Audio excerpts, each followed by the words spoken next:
श्री गणपति शारदा गुरुभ्यो नमः चरितं रघुनाथस्य शतकोटिप्रविस्तरम् एकैकमक्षरं पुंसां महापातकनाशनम्.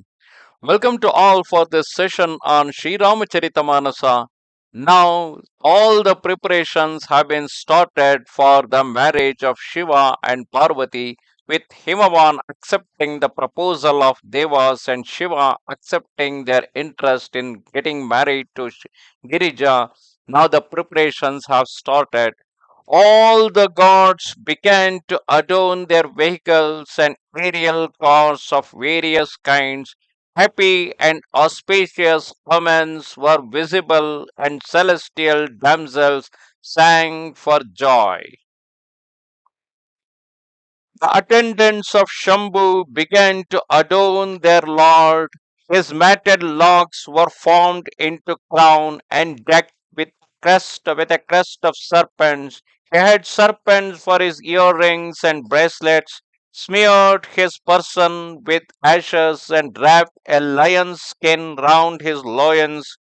He bore the crescent on his charming breast, and the river Ganga on the crown of his head, and had three eyes and a serpent for the sacred thread. His throat was black with the poison swallowed by him at the beginning of creation, and had a wealth of human skulls around about his neck. Thus clad in a ghastly attire, he was nonetheless an embodiment of blessings and merciful to the core. A trident and a damaru, a small drum shaped like an hourglass, adorned his hands. Shiva rode on a bull while musical instruments played. Female divinities smiled to see him. The world has no bride worthy of the bridegroom.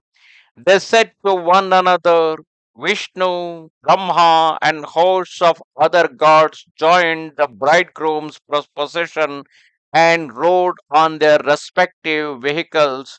The gathering of the immortals was incomparable in every respect. The procession, however, was hardly worthy of the bridegroom. God Vishnu then called all the guardians of the different quarters and smilingly said, Every one of you should march separately, each with his own retinue. The procession, brothers, is no way worthy of the bridegroom. You will make yourself a butt of ridicule in a strange city. Hearing the words of Vishnu, the god smiled and parted each with his own group, because the ornaments that were worn by Shiva was not in matching with the ornaments and the people who are following. That is how Vishnu joked with them. The great Lord Shiva laughed in his sleeves and noticed that Srihari's humor never failed. As soon as he heard these most pleasing remarks of his beloved friend, he sent Bringi to call all his attendants who are well matched with Shiva, and they all came when they heard Shiva's command and bowed their head at the lotus feet of their Lord. Shiva laughed and see his host in their motley attire, riding every kind of vehicle. Some were headless, while others were hydra headed monsters. Some were without hands and feet, while others had numerous hands and feet. Some had numerous eyes, while others had no eyes at all. Some were stout and well built, while others had very slim bodies. Some had lean, thin bodies, while others were very stout. Some were tidy, while others had dirty habits. They had frightful ornaments, carried skulls in their hands, and were all smeared with fresh blood. They bore heads of donkeys, dogs, swine, and jackals, and the varieties of their appearance as could not be counted. The troops of spirits, goblins, and fairies of various kinds beggared description. The ghosts danced and sang. They were all extremely fantastic. They looked most absurd and spoke words in a peculiar style. The procession was now quite worthy of the bridegroom.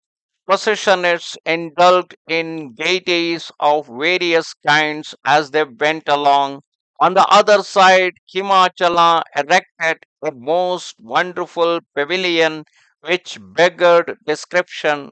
As many mountains as existed in the world, small or big, more than a man can count, and the whole host of woods, seas, rivers, and ponds were all invited by Himachala. Capable of taking any form they liked, they assumed handsome figures and repaired to the house of Himalaya along with their retinues and fair consorts. They all sang festive songs out of affection. The mountain king had already caused a number of houses to be tastefully decorated. All the guests were lodged therein, each occupying a house befitting one's status. The splendor of the city was so captivating that offer a glance at it, the creative skill of Brahma himself looked very insignificant. A glance at the beautiful city made the creative art of Brahma himself pale into insignificance. Groves and gardens, wells and ponds and rivers all looked charming beyond words. Every house was decorated with a number of triumphal arches, flags, and buntings. Men and women of the city were so lovely and indigenous, sorry, were so lovely and ingenious that they enraptured the hearts even of sages. The city in which the mother of the universe had bodied herself forth baffled all description. Prosperity and success, wealth and happiness were always on the increase there and presented a new aspect. When it was heard that the bridegroom's procession was close at hand, there was commotion in the city which added to its charm. Adorning themselves and decorating their vehicles of various kinds, a party proceeded in advance to receive the procession with due honor. They were gladdened at heart to see the gathering of the immortals, and they were all the more happy to behold Srihari, the Vishnu. But when they started looking at Shiva's retinue, every animal they rode started back and fled in panic. The adults recovered themselves and remained where they were, while every child that came ran for its life. On their reaching home, when their parents questioned them, they spoke as follows, their limbs still shaking with fear. What shall we say? The sight was such as could not be described. We wonder whether it was bridegroom's procession or the army of death. The bridegroom is a maniac riding on a bull, serpents, skulls, and ashes are his ornaments. His body is smeared with ashes and adorned with serpents and skulls. He is naked, has matted hair on his head, and is dreadful to look at. He is accompanied by ghosts and evil spirits, goblins and fairies, and demons with frightful countenance.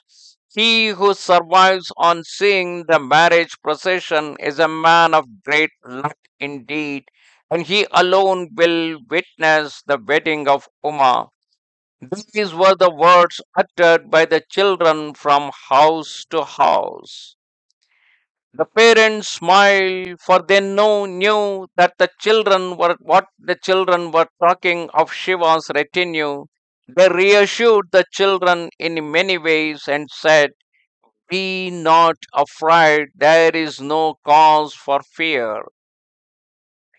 The party which had gone ahead to receive the marriage procession returned with procession and assigned beautiful lodgings to all the guests.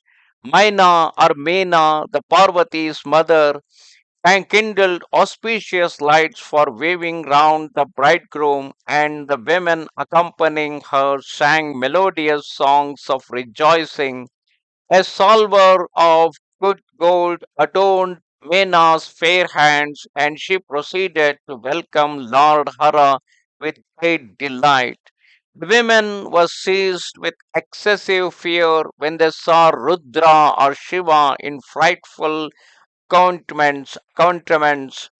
They fled in great panic and entered the house, while the great Lord Shiva repaired to the lodgings of the bridegroom's party. Maina was sore distressed at heart and sent for Parvati. With great affection she seated her in her lap, and tears rushed to her eyes, which resembled a pair of blue lotuses. Oh, the Creator who has made you so beautiful has become so stupid to create such a raving madman for your bridegroom. How strange that Creator who has made you so lovely should have given you a crazy fellow as a bridegroom, a fruit which should have adorned well wishing, well yielding, or wish yielding tree is helplessly appearing on a thorny babula. Taking you in my arms, I would sooner fall from a mountain trap, cast myself into the flames, or drown myself into the sea. Let my home be buried, and let me earn a bad reputation throughout the world for spoiling your marriage. But in no case would I marry you with this maniac so long as there is life within me. All the ladies assembled there were distressed when they saw the consort of Himachala sad, that is Maina being sad. Recalling the affection of her daughter, she wailed, wept, and exclaimed as below. What harm have I done to Narada that he should have ruined my home and tendered such advice to Uma as made her undergo penance for securing a crazy husband? In good sooth, the sage is passionless and without affection. He has no wealth, no dwelling, and no wife, and is indifferent to all. That is why he destroys others' homes. He has neither shame nor fear. What does a barren woman know of the pains of giving birth to the child? Seeing her mother distressed, Bhavani addressed the following soft and prudent words to her. Whatever is ordained by providence cannot be altered. Realizing this, be not worried, mother. If I am destined to have a crazy husband, why should anyone be blamed for it? Can you alter the decree of providence? Therefore, take no reproach on you unnecessarily. Take no reproach on you. Cease lamenting. This is no occasion for it. Amount of joy and sorrow that has fallen to my lot, I must reap wherever I go. Hearing the soft and polite words of Uma, all the ladies became sad. They blamed the Creator in many ways, and tears flowed from their eyes. Normally, the whole world is get absorbed by the outer appearance of individuals. If someone looks outwardly, Bhavani is so beautiful. He is the entire beauty of the world personified in a form, whereas Shiva is very peculiar. because he is the whole world in a personified form, which certainly looks very peculiar. But what Shiva internally is, or what Shiva really is known only to Parvati and nothing to the others. Namaste Sharada Devi, Kashmira Puravasini, Twamaham Prarthaye Nityam, Vidya Danancha Dehime. Goodbye. Shri Ramchandra कृपाल भज मन हरण भव भय दारुणं श्रीरामचन्द्र कृपाल भज मन हरण भव भय दारुणं श्रीराम श्रीराम श्रीराम श्रीराम श्रीराम श्री